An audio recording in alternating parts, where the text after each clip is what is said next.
कहानी की शुरुआत में हम सुनसान सड़क पर एक गाड़ी को देखते हैं। यह गाड़ी बहुत ही बुरी हालत में होती है, जिसके चारों तरफ शीशे की जगह किसी खतरे से बचने के लिए मजबूत जाली लगाई गई होती है। ये देखकर हमें पता चलता है कि इस इलाके में जरूर कुछ ऐसा है जो बहुत ही ज्यादा खतरनाक है। और तभी यह गाड़ी एक गैस स्टेशन पर जाकर रुकती है, जिसमें से एक आदमी बंदूक हाथ में लेकर बाहर निकलता है। इस आदमी का नाम थॉमस है। थॉमस सबसे पहले गैस स्टेशन के पास वाले घर के अंदर जाता है और अंदर वो घर का हर एक कोना चेक करता है कि कहीं कोई खतरा तो नहीं, लेकिन अंदर उसे कोई भी खतरा महसूस नहीं होता। पर जैसे ही वो घर से बाहर निकलता है, तभी पास रखा फ्रिज जोर से हिलने लगता है और उसमें से अजीब सी आवाजें निकलने लगती हैं। यह देखकर थॉमस घबरा जाता है और जब थॉमस उस फ्रिज को खोलकर देखता है तो अंदर उसे एक ज़ॉम्बी दिखाई देता है। यह देखकर थॉमस जल्दी से एक रॉड उठाकर उस फ्रिज को अच्छी तरह से लॉक कर देता है, जिसके बाद उस फ्रिज में से और भी तेज आवाजें आने लगती हैं। अब यहाँ थॉमस एक चेन से उस फ्रिज को अपनी गाड़ी के साथ अटैच कर देता है।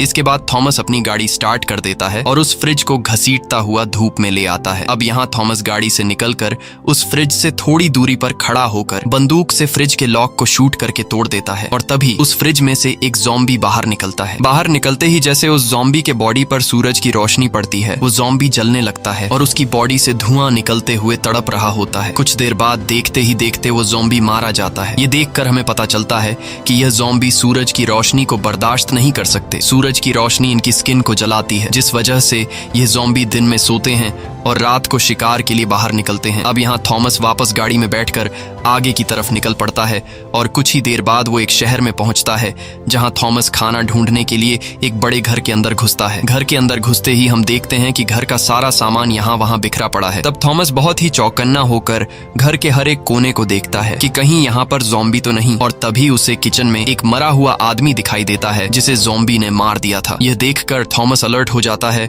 और जैसे ही वो कुछ और आगे बढ़ता है, तभी उसे सामने एक दूसरा मरा हुआ आदमी दिखाई देता है। अब थॉमस जब इस आदमी के करीब जाता है, तभी उसे सामने दरवाजे पर एक आदमी खड़ा हुआ दिखाई देता है, जो बिल्कुल भी हिलडुल नहीं रहा था और एक ही जगह पर खड़ा हुआ था। यह देखकर थॉमस उसे बात करने लगता है, लेकिन वह आदमी कोई भी जवाब नहीं देता। जवाब न मिलने पर थॉमस उस पर गोली चलाने लगता है, पर गोली लगने के बावजूद वो आदमी जरा सा भी नहीं हिलता। ये देखकर थॉमस कंफ्यूज हो जाता है और उस आदमी के करीब जाने लगता है, लेकिन जैसे ही थॉमस उसके करीब पहुंचकर पर्दा हटाता है तो उससे पता चलता है कि यह एक औरत है जिसने खुद को फांसी लगा ली है। अब इससे पहले कि थॉमस समझ पाता कि यह उसके लिए बिछाया गया एक जाल है, तभी पीछे से एक ज़ॉम्बी आकर थॉमस पर अटैक कर देता है, लेकिन थॉमस जैसे तैसे करके खुद को बचाते हुए उस ज़ॉम्बी को नीचे गिरा देता है और उसे शूट करके मार डालता है। गोली की आवाज सुनकर वहां पर और भी कई सारे ज़ॉम्बी थॉमस की तरफ दौड़कर आने लगते हैं। अब यहाँ थॉमस रेंगते हुए बाहर धूप की तरफ जाने लगता है, लेकिन तभी पीछे से एक ज़ॉम्बी उसे पकड़ लेता है, पर थॉमस उसे लात मारकर खुद को छुड़ा लेता है और बाहर आकर घर की छत पर बैठ जाता है, जिससे उसकी जान बच जाती है, क्योंकि अब ज़ॉम्बी उसे काटने के लिए धूप में नहीं आ सकते थे। तभी थॉमस को बाहर से किसी की आवाज आने लगती है, जिसे सुनकर थॉमस उस तरफ जाने लगता है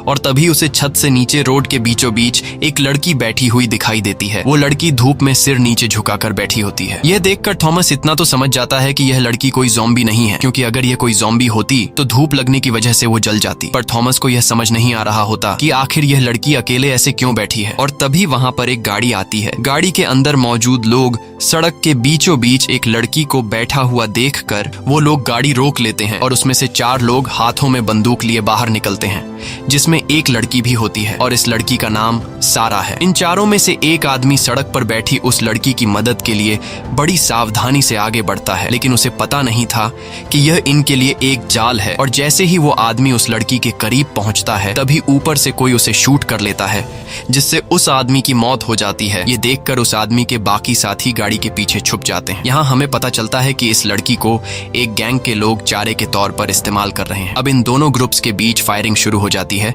लेकिन जिस ग्रुप का एक आदमी मर गया होता है, वो अभी सिर्फ 3 ही लोग जिंदा बचे होते हैं, इसलिए वो लोग इस दूसरे ग्रुप के मुकाबले में कमजोर पड़ जाते हैं और देखते ही देखते वो दूसरा ग्रुप इनके 2 और साथियों को भी मार देता है। अब सिर्फ सारा नाम की वो लड़की जिंदा बची थी और यह सब ऊपर छत से थॉमस देख रहा होता है। इसके बाद गैंग के सभी लोग बाहर आते हैं और गैंग वाले सारा पर बंदूक तानकर उसे चारों तरफ से घेर लेते हैं। अब यहाँ गैंग का लीडर सारा के पास आता है और सारा को छेड़ने लगता है। तब सारा उससे कहती है कि तुम्हें बंदूक, गाड़ी, पैसे जो चाहिए ले लो, लेकिन मुझे जाने दो। पर गैंग का लीडर सारा की एक भी बात नहीं सुनता और वो सारा के साथ जबरदस्ती करने लगता है। तभी पीछे से थॉमस बंदूक से उन लोगों को शूट करने लगता है और एक एक करके गैंग के सभी लोगों को मार डालता है। थॉमस गैंग के लीडर को भी घायल कर देता है। यहाँ गैंग का लीडर गिड़गिड़ाते हुए सैरा से माफी मांगता है और थॉमस से कहता है कि मेरी जान बख्श दो और तुम्हें जो चाहिए वो ले जाओ, बस मेरी जान बचाकर मुझे अपने साथ ले चलो। लेकिन अब काफी देर हो चुकी थी और थॉमस उसे वहीं पर मरने के लिए छोड़कर जाने लगता है। अब यहाँ इतना सब कुछ होने के बावजूद भी वो लड़की सेम इसी पोजीशन में सड़क के बीचों बीच बैठी होती है। तभी उसके पास सारा आती है और सारा उससे पूछती है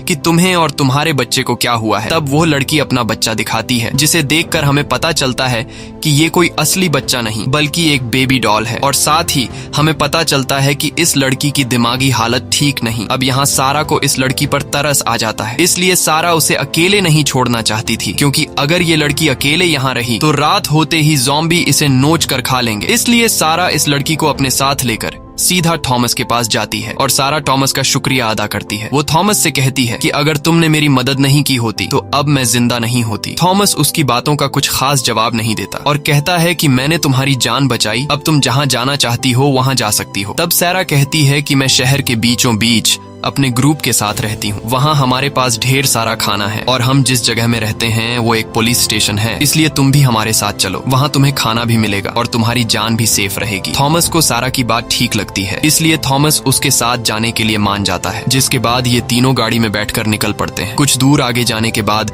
सारा बताती है कि हम जिस पुलिस स्टेशन में रहते हैं वह यहाँ से 5 किलोमीटर दूर है। ये सुनकर थॉमस घबरा जाता है, क्योंकि वह जगह काफी दूर थी और अगर रात हो गई तो ये लोग ज़ॉम्बी के शिकार बन सकते हैं। इसलिए अब सूरज ढलने से पहले ही इनको अपने ठिकाने पर पहुंचना होगा। लेकिन जब ये लोग शहर पहुंचते हैं तब अंधेरा हो चुका था और इनकी गाड़ी की आवाज को सुनते हुए हर तरफ से ज़ॉम्बी इनकी गाड़ी का पीछा करने लगते हैं। अब यहाँ थॉमस फुल स्पीड से गाड़ी चलाने लगता है, क्योंकि वो जान चुका था कि अगर गलती से भी गाड़ी रुक गई तो ज़ॉम्बी हमारे टुकड़े टुकड़े कर देंगे। कुछ दूर आगे जाने के बाद सारा अपने साथियों से वॉकी टॉकी पर कांटेक्ट करती है और बताती है कि हम लोग पुलिस स्टेशन पहुंचने वाले हैं, तुम लोग जल्दी से दरवाजा खोलो। साथ ही वो अपने साथियों से कहती है कि हमारे पीछे कई सारे ज़ॉम्बी भी लगे हैं, इसलिए तुम सब तैयार रहो। ये सुनकर वहाँ के लोग अलर्ट हो जाते हैं और यहाँ पुलिस स्टेशन के अंदर जितने भी बचे हुए सर्वाइवर थे ये लोग सभी सर्वाइवर को सेफ जगह पर ले जाने लगते हैं और उनसे कहते हैं कि हमारे वापस आने तक कोई भी शोर मत करना। अब यहाँ सभी लोग बंदूक लेकर तैयार हो जाते हैं और दीवार पर लगे एक बटन को प्रेस कर देते हैं, जिससे दरवाजा खुलने लगता है। जैसे ही कार पुलिस स्टेशन के करीब पहुंचती है तब थॉमस उन दो लड़कियों को पुलिस स्टेशन की तरफ भागने को कहता है और खुद बंदूक से